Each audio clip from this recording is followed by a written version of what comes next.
चले बेटा हेडिंग दे दो chemical effects of current. Now बेटा when you talk about the chemical effects of current we are seeing that आपने एक बेहतरीन एग्जांपल केमिस्ट्री में पढ़ी होगी. Water on electrolysis gives hydrogen and oxygen. छो दलील क्या है सोच हो ये होता इलेक्ट्रोलिसिस क्या होता है. देखो बेटा हमने ये देखा है कि whenever current electricity is passed through molten or dissolved electrolyte, ठीक, chemical combination and the chemical structure of the substance gets modified at some conditions. या यूं कहा जाए कि जब भी हम करंट इलेक्ट्रिसिटी को किसी इलेक्ट्रोलाइट के डिसॉल्व्ड या मोल्टन सॉल्यूशन से क्या कराते हैं पास, we are seeing that the electrolytes gets deposited on the respective electrodes, and the deposition beta is taking place because of current electricity. It is because of the current that this is happening. अगर current नहीं होता तो आपका electrolyte molten या dissolved form में ही रहता. लेकिन बेटा when you are applying the current electricity we are seeing that आपका इलेक्ट्रोलाइट डिपॉजिट हो जाता है आपके रेस्पेक्टिव इलेक्ट्रोड्स पे, जिसकी वजह से फॉर एग्जांपल अगर पानी की ही बात होगी, पानी में जब करंट इलेक्ट्रिसिटी पास होता है तो एक इलेक्ट्रोड पे हाइड्रोजन गैस मिलता है और एक इलेक्ट्रोड पे बेटा ऑक्सीजन गैस. कहने का मतलब H पॉजिटिव्स एक जगह डिपॉजिट हो गए होंगे, O नेगेटिव्स एक जगह डिपॉजिट हो गए होंगे. इफेक्टिवली हम ये देखते हैं कि ओवरऑल कांसेप्ट ये कि we are obtaining chemicals back. बात समझ रहे हैं? And it is because of, आपको याद है सेल जब मैंने पढ़ा, मैंने बोला जनरली सेल की डेफिनेशन बोला electrical to chemical, chemical to electrical, बोला कि नहीं. When chemical energy is converted into electrical energy हमने बोला था डेनियल सेल, वोल्टेज सेल, बोला कि नहीं. लेकिन when electrical energy we are using the electricity and then बेटा we are converting it into chemical energy, we are getting the chemicals back, है कि नहीं. एंड देयरफॉर बेटा the reverse phenomena is called as electrolysis. क्या चीज था? होता electrolysis क्या है? हाँ, the deposition or the obtainance of the chemicals, the electrolytes on the electrodes where electricity is passed through its molten or dissolved solution. अच्छा ठीक, अब definition लिखिए. The process of chemical deposition of the electrolyte. The process of chemical deposition of the electrolyte by the passage of electricity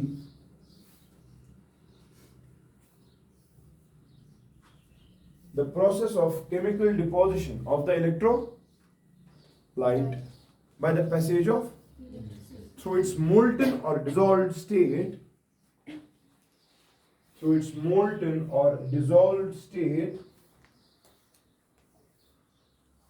Chati is called electrolysis. Lysis means बात समझ रहा है? Electrolysis.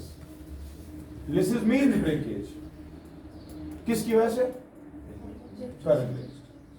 This is the chemical effect of current because we are obtaining the chemicals. बात समझ रहा है?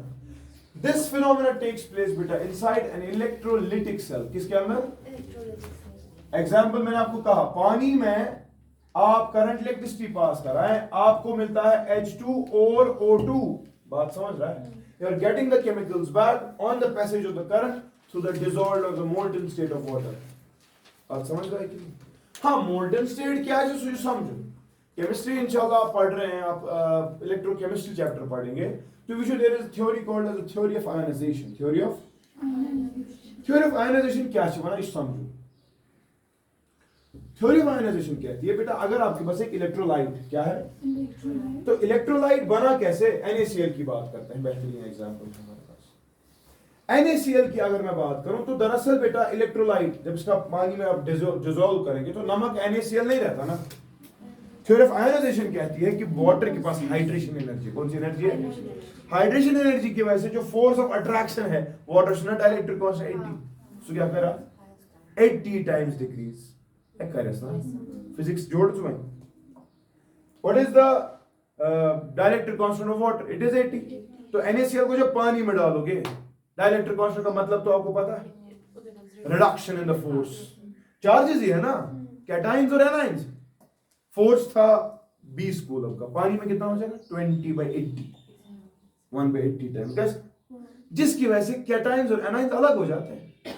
और आप देखते हैं थ्योरी ऑफ आयनाइजेशन जवान, जब भी मोल्टन स्टेट होता है कैटाइंस अलग से होंगे, एनाइंस अलग से होंगे। आसान होगी कि नहीं भाई, इससे बनाऊंगा, कैटाइंस पॉजिटिव अलग से होंगे और एनाइंस नेगेटिव। बात समझ रहे हैं कि अब अगर बेटा आप इस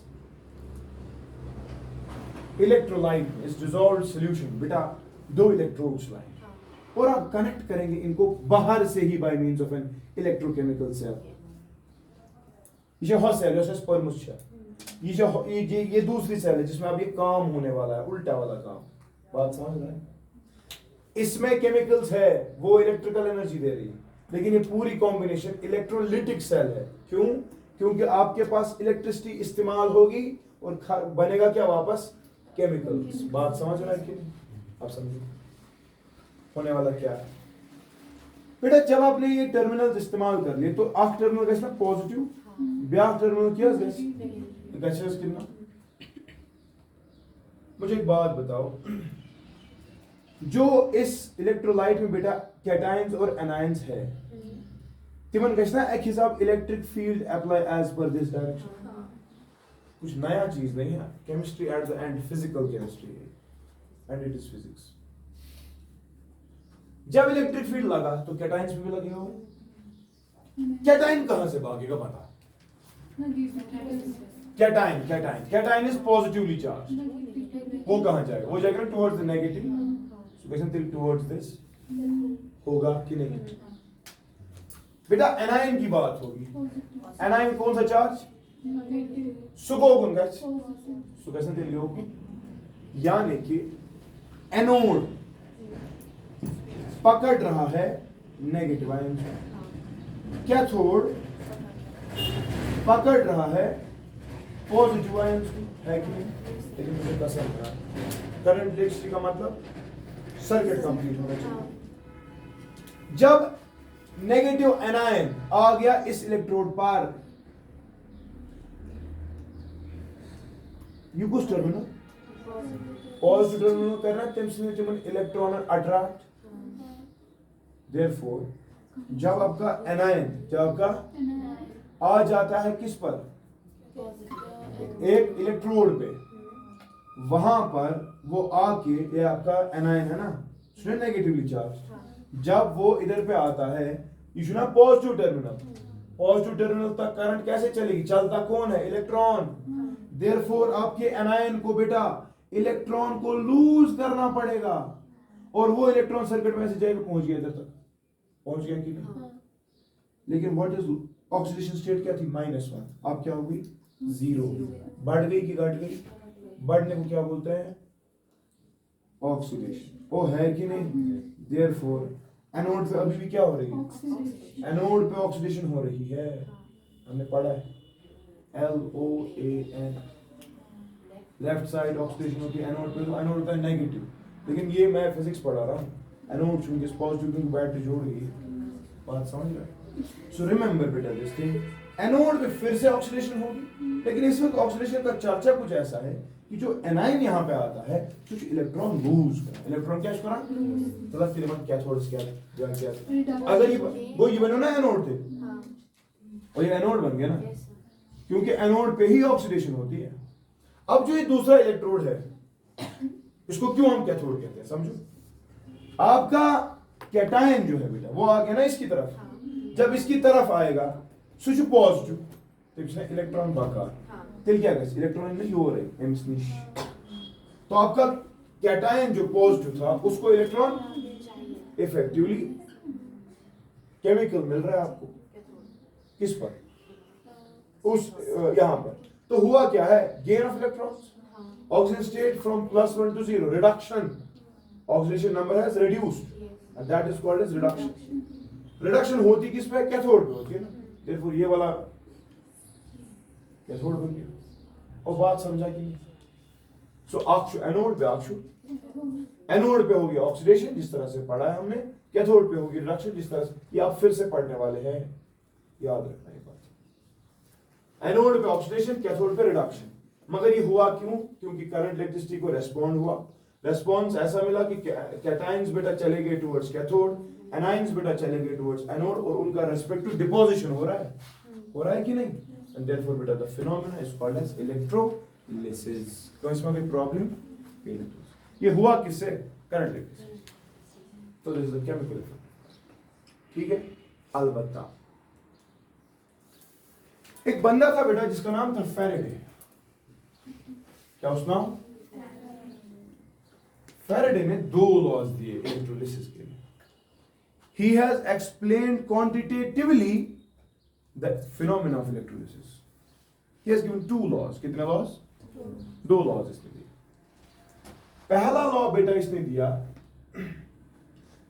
regarding the deposition amount of substance, ठीक है। दूसरा लॉ इसने बेटा कंपैरिजन के लिए दिया। क्या दिया? एक दिया किसके लिए? किस सब्सटेंस का कितना अमाउंट डिपॉजिट होगा, दूसरे सब्सटेंस का कितना अमाउंट डिपॉजिट, और फिर दूसरा लॉ जो दिया उसमें कंपैरिजन किया। सेम करंट चलाई और देखा किस वाले इलेक्ट्रोलाइट का ज्यादा डिपॉजिट होगा एज कंपेयर टू, मतलब दो पे कंपैरिजन, ठीक है। ये चीज अभी पढ़ेंगे, लेकिन एक और एग्जांपल में दिखाता हूं आपको। NaCl की ही बात करते हैं। अब इस इलेक्ट्रोलाइट में बेटा है क्या? छू क्या असली ना दरअसल NaCl पिछला जिगर वाटर दिमाग लगे जब क्या मानो ये पहले केमिस्ट्री में बात बे। दरअसल बेटा Na जब सॉल्यूशन में आएगा तो Na मत रहेगा ऐसे, ये नहीं Na positive plus Cl negative. अच्छा बाबा ने एन टर्म्स से क्या सवाल छो वाटर क्या आएगा ये बने जिगर H positive plus O negative होगा ना। अब मुझे बता, ये इसी सॉल्यूशन में है ना? हाँ। जब करंट इलेक्ट्रिसिटी बाहर से लगी, इलेक्ट्रिक फील्ड लग गया तो रेस्पॉन्स दिखाना। मुझे बता होने वाला क्या है? एनोड पे क्या क्या जा सकता है? एनोड पे जाएगा कौन? नेगेटिव, कुछ Cl नेगेटिव H नेगेटिव है ना, और है कि नहीं? यानी कि एनोड पे पानी भी जा सकता है और एनोड पे NaCl का Cl नेगेटिव भी जा सकता है। तो बेटा जब Cl नेगेटिव जाता है क्या जाता है? ये गए ना कि पुट Cl प्लस इलेक्ट्रॉन, एक Cl दूसरे Cl के साथ फिर मिलेगा तो बन गया आपका फ्री रेडिकल, बन गया आपका क्लोरीन गैस, बन गया ना, ठीक। ये क्या है? ये गया रिडक्शन की, नहीं गया ऑक्सीडेशन। हमने देखा ऑक्सीडेशन पोटेंशियल, इंशाल्लाह पढ़ोगे आप, मतलब ताकत, इसमें कितनी ताकत लगती है, ठीक है। दैट इज बेटा -1.36 वोल्ट्स, ठीक है। लेकिन पानी के साथ भी हो सकता है, पानी भी जा सकता है एनोड की तरफ, जा सकता है ना।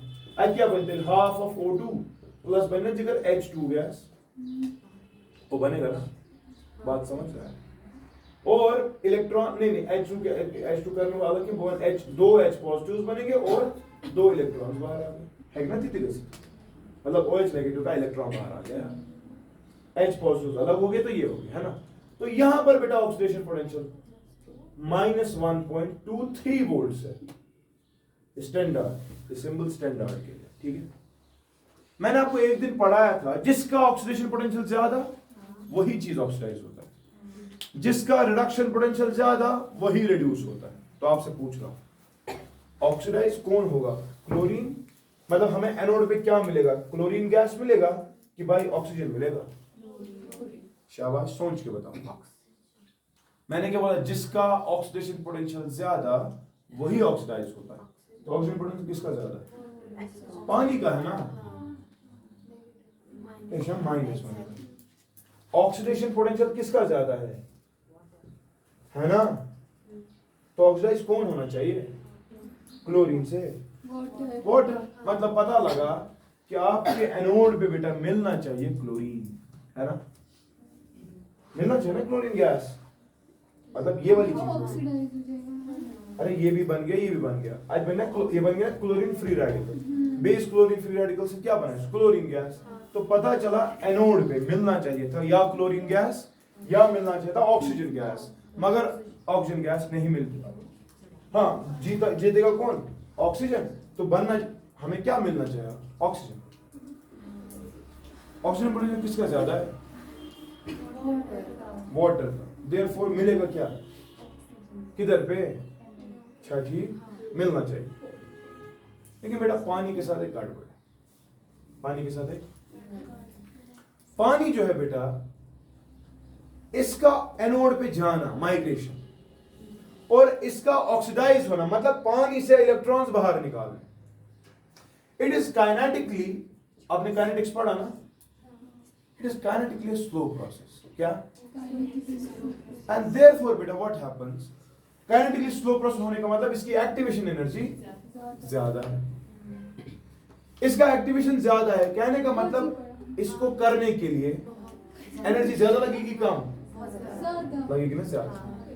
जिसकी वजह से बेटा पानी का जो ताकत ओरिजिनल था वो था ये, that was -1.23, that is true. मगर हमने ये देखा बेटा कि water requires more voltage. What is voltage? EMF is the available energy. It requires more ताकत in order to get oxidize, and that extra ताकत बेटा it is called as over voltage. कैसे दफा? जो एक्स्ट्रा ताकत यह दिन पे ही आओ बस, ताकि ये चीज गसुन गई, रियलिटी में ये होना चाहिए कि भाई एनोड पे क्या मिलना चाहिए तेरे को? ऑक्सीजन। लेकिन मिलता मुझे क्लोरीन, वो कुछ ना परेशान क्या दिली। मैं बोल रहा हूं पोटेंशियल्स क्या थे, पर से जीता तो पानी नहीं था, पानी ही होना चाहिए। मगर मैं देख रहा हूं कि वहां पर बेटा पानी का कंसेप्ट ये आया कि kinetically it was a very slow process because it required more activation energy, and for that beta you require an over voltage। over voltage की वजह से बेटा ये वाली चीज जो है ये फिर से -1.36 से भी पिछड़ जाती है। इफेक्टिवली जीतता कौन है? क्लोरीन। एंड देयरफॉर बेटा आप देखते हैं आपके एनोड पे मिलना चाहिए था ऑक्सीजन, लेकिन मिलता है क्या? था क्या यार? क्या क्लियर था? तो ये समझ गसान क्या क्लोरीन गैस में। लेकिन अगर बेटा मैं आपको कैथोड की बात अब करूं, किसकी बात करूं? बता यार कैथोड पे क्या होने वाला है? शाबाश। क्या मिटाओ? मिटाओ, ये मिटाओ। बता कैथोड पे क्या होने वाला है? शाबाश। कैथोड पे क्या होने वाला है? कैथोड पे होगी ना रिडक्शन। ज्यादा कौन है कैथोड की तरफ? पॉजिटिव। गसन से चीज या Na पॉजिटिव या वाटर। जब Na पॉजिटिव की बात होगी कैथोड पे उसको क्या मिलेगा? वो बनेगा Na, और बनेगा। हमने जब इसका रिडक्शन, इस वक्त रिडक्शन पोटेंशियल होगा, हमने बेटा जब इसका रिडक्शन पोटेंशियल देखा Na पॉजिटिव का, वो आता है बेटा -2.71। -2.71, ठीक। और बेटा पानी की जब बात हुई, पानी भी बनेगा ना इलेक्ट्रॉन्स, मतलब H पॉजिटिव इसका इलेक्ट्रॉन पोटेंशियल, सो क्या भाई H2, मतलब H बनेगा फिर 2 के साथ H2 बनाएगा। इसका रिडक्शन पोटेंशियल जब देखा बेटा इट इज -0.41 वोल्ट्स। ज्यादा कौन? बहुत ज्यादा है। नहीं ये ज्यादा है, ये कम, अच्छा माइनस। तो पता लगा कैथोड पे क्या मिलेगा? H2 gas. बदिमाने ये एग्जाम्पल क्या, लेकिन ये जबरदस्ती ताकि आपको कंपटीशन से ही समझ आए कि कौन जीता। अगर इंडिविजुअली एक कोई जाना होता तो पता ही नहीं कौन जाएगा। कंपटीशन को मैं जबरदस्ती इंट्रोड्यूस ताकि आपको ये समझ आए कि जब कंपटीशन लगता है तो आपको देखना है जीतेगा कौन। जीता वो है जिसका रिडक्शन पोटेंशियल ज्यादा होगा, जीता वो है जिसका ऑक्सीजन पोटेंशियल। तो कंपैरिजन क्या है? हाँ, आज पानी का एक एक्सेप्शन, इट्स नॉट नेसेसरी। कभी होगा यहाँ पर Cl नेगेटिव और होगा F नेगेटिव, दोनों का देखो जीतेगा कौन, वही आगे जाता है। बात समझ रहे? वही आपको एनोड पे मिलेगा। लेकिन पानी के साथ थोड़ा सा गड़बड़ है। इट इज नॉट, मैंने पानी भी क्यों लिया ताकि एक्सेप्शन भी याद ही रहे कि वाटर रिक्वायर्स ओवर वोल्टेज। क्या क्लियर है? तो समझो बेटा, आपको शॉर्ट में अगर पूछा जाए NaCl की इलेक्ट्रोलिसिस होगी, एनोड पे क्या मिलेगा? क्लोरीन। Anode chlorine. कैथोड पे क्या मिलेगा? S1 हो ना था या आपस के इलेक्ट्रोलिसिस H पॉजिटिव थे, ओ मतलब H1 हो हाइड्रोजन तो ऑक्सीजन। NaCl में हाँ हम ये भी बोल सकते थे हमें मिलना चाहिए Na और मिलना चाहिए Cl। लेकिन देखो मिल क्या रहा है, एक जगह हाइड्रोजन मिल रहा है, दूसरी जगह। बात समझ गया? चले बेटा इसका लॉस पढ़ते हैं।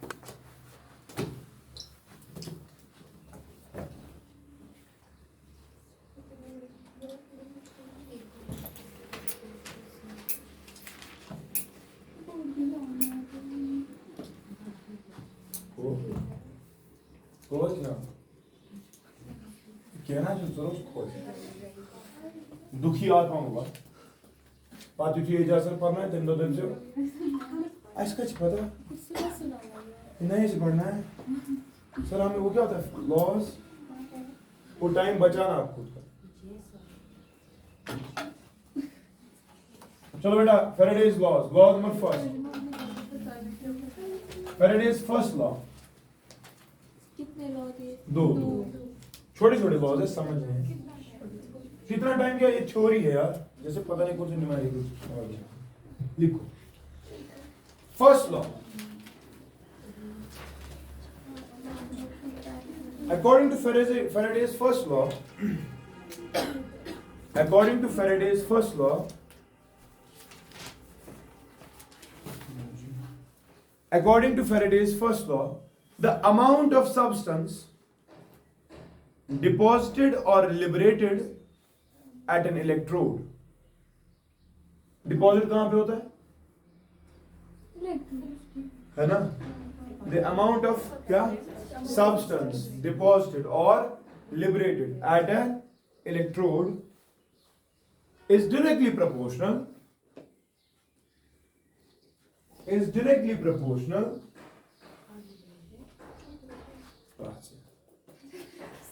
the amount of substance liberated or deposited at an electrode is directly proportional to the amount of charge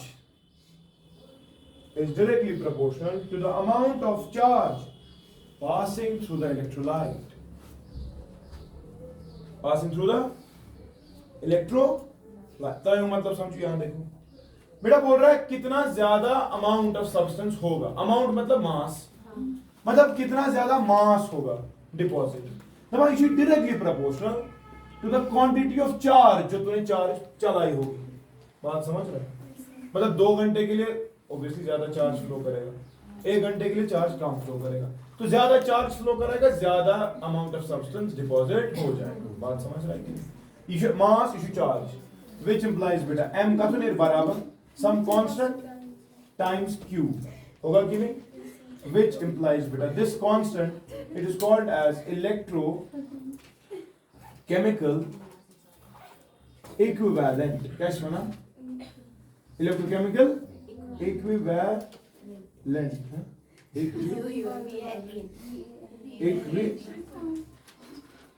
ये है ना it is called as electrochemical equivalent. ये क्या होगा इलेक्ट्रोकेमिकल इक्विवेलेंट और चुप करो बुशरा बेगम m is equal to zq दिया which implies जरा देख अच्छे से देख q क्या है को लिखिए q को लिख सकता हूं current into time I square इशन हीट चार्ज क्या छु इश कूलम में मेजर वहां कर गोयो मतलब गोड़ समझ if I is equal to 1 ampere क्या and time is equal to 1 second तो बेटा मास कितना है इसका अब z को define it is the amount of substance deposited when 1 ampere current चलेगी कितने टाइम के लिए 1 सेकंड तो कितना अमाउंट डिपॉजिट होगा उसी को इलेक्ट्रोकेमिकल इक्विवेलेंट या जब 1 कूलम ऑफ चार्ज फ्लो करेगा सर्किट में कितना तब कितना मास डिपॉजिट होगा दैट इज z। बात समझ रहा है कि नहीं सत्य में आता है जब मास डिपॉजिट होता है थिकनेस बढ़ जाएगी ना एंट्रेंस में सवाल आता है if the area of the electrode is a if the area of the electrode is if the density of the substance is rho शादी Just tell me what about the thickness will be. कितनी thickness of the substance deposit हो जाएगी? देखो बेटा कैसे करेंगे. Area of the substance, area of the electrode कितना है? जो डिपॉजिट हो रहा है उसकी डेंसिटी क्या है? हमें बोलना है थिकनेस, ऊपर कितना मोटापा चढ़ेगा. बात समझ रहा है? तो देखो बेटा, आपको पता है डेंसिटी जो होता है वो होता है मास पर यूनिट वॉल्यूम. शासा मास शासा मगर ZIT, which implies rho into volume is equal to ZIT, which implies मगर वॉल्यूम क्या है? इस वॉल्यूम यस ना, वॉल्यूम मतलब कितने एरिया में फैल गया और कितनी थिकनेस. सो ऐसा एरिया इनटू वाई. सो क्या है? ZIT, which implies beta the thickness of the substance will be ZIT divided by rho A. ठीक है. इसकी डिडक्शन आ सकती है भाई. नहीं की क्लियर हुआ? क्या हुआ? डेफिनेशन पहले लिखो. सेकंड लॉ की. According to second law of electrolysis,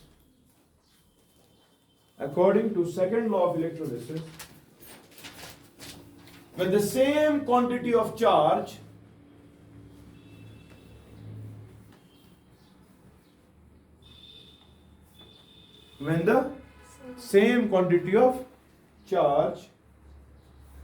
is made to flow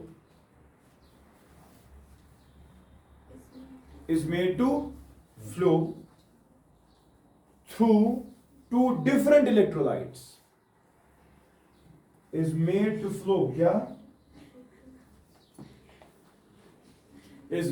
flow through two different electrolytes. Then the ratio of their respective masses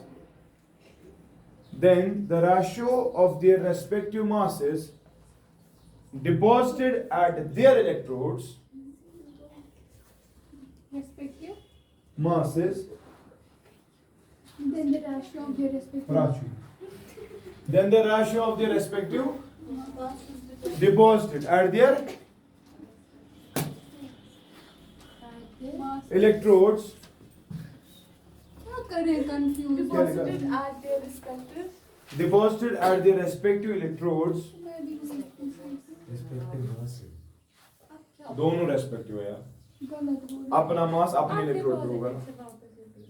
Then the ratio of their respective masses deposited at their respective is equal to the ratio of their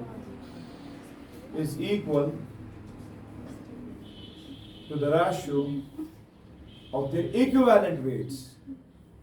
अब बोलना वो क्या होता है? 11 में fail हो. क्या होता है? Is equal to the ratio of their equivalent weights. अच्छा ठीक. समझ गए कि नहीं? Solution. हाँ. Is equal to the ratio of their equivalent or their electrochemical equivalents. Or duster वो में गो. क्या? डस्टर को तो मुझे equivalents. मुझे आप बोलिया. कुछ किताबें लिखती है कि ये दो इलेक्ट्रोलाइट्स होने चाहिए सीरीज में. चूंकि आप स्टूडेंट फिजिक्स के हो, सीरीज में करंट क्या रहती है? कर चार्ज भी क्या रहेगा? इसलिए मैंने अलग अलग कर दिया कि यार तेरे पास दो इलेक्ट्रोलाइट्स है. मसलन आपके पास है बेटा AgNO3 क्या है? और बेटा आपके पास है कॉपर सल्फेट मसलन है फॉर एग्जांपल. मैंने दोनों में same amount of charge flow कराया. तो इसमें क्या डिपॉजिट होगा? मास Ag का. और इसमें क्या डिपॉजिट होगा? मास किसका?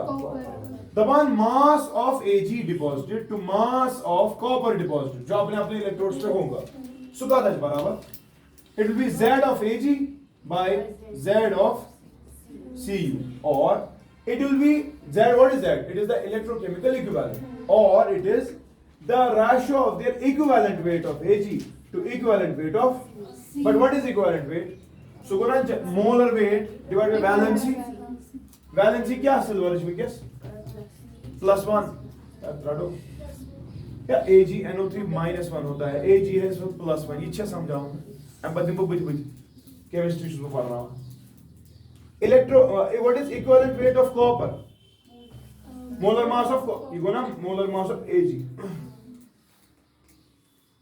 और मोलर मास ऑफ कॉपर, हाँ डिवाइड किससे? वैलेंसी ऑफ क्या है वैलेंसी? +2। कॉपर सल्फेट, सल्फेट होता है 2 नेगेटिव, कॉपर होगा 2 पॉजिटिव, ये होता है -1, ये होता है +1, क्रिस क्रॉस। तो पता थी आप ही बोल रहे वही गांड तो वही बड़ा सी वह मतलब फची कहते आसान किसी भी हालत में हंस सकती है। सिल्वर का कितना है by the way mass? 108 by 1 divide by copper का कितना है? 63.5 डिवाइड बाय +2। अब रेशियो जो आएगा वो आएगा आपको कि किसका मास ज्यादा तो किसका मास कम। बात समझा? एक क्लियर छा? रोक मत दी में। Okay, thank you so much. कल इंशाल्लाह थर्मो इलेक्ट्रिसिटी।